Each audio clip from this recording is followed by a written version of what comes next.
31 dekabr Dünya Azərbaycanlılarının həmrəyliyi günüdür və 21 ildir ki, bugün simvolik olaraq birlik günü kimi qeyd olunur. 31 dekabr həm də yeni il bayramıdır. Tarixdən bəlli olduğu kimi, İsa Peyğəmbərin doğum günü də məhz dekabrın son günlərinə təsadüf edir.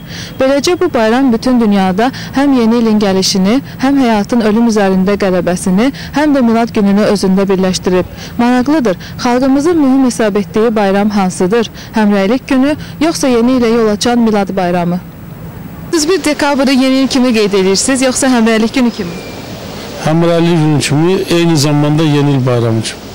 Sizcə bizdə milli birlik var?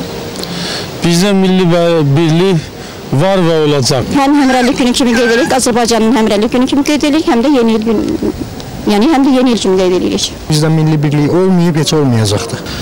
Mən həmrəylik günü kimi.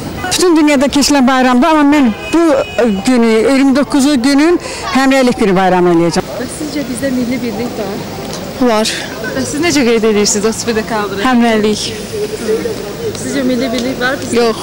Azərbaycanlılar təkcə ildə bir dəfə yox, ilin digər günlərində də həmrəy olmalıdırlar.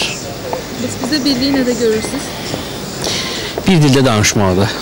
Mənə elə gəlir ki, bizi birləşdirən əsas amil bir dildə danışmağımız, amma digər məsələlərdə biz çox vaxt həmrəy ola bilmirik, çox təəssüflər.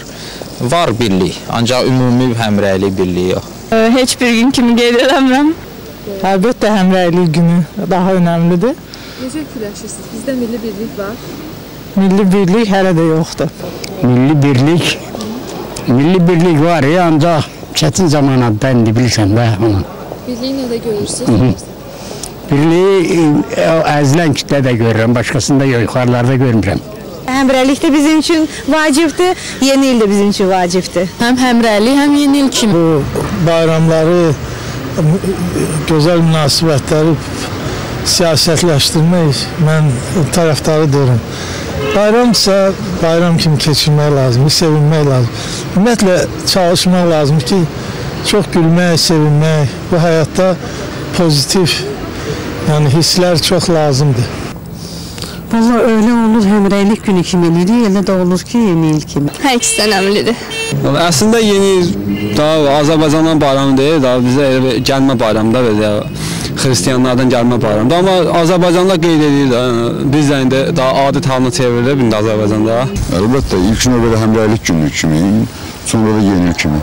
Ali Cənab Baş Komandanımız Cənab İlham Əliyev kimi dahi bir insanımız başımız üstədə ola bilməz ki, milli həmrəliyimiz olmasın. Dünya Azərbaycanlı həmrəliyi günü, həm də yeni il kimi. Necə düşünürsünüz? Bizdə birlik var? Əlbəttə ki var. Milli birlik formalaşır.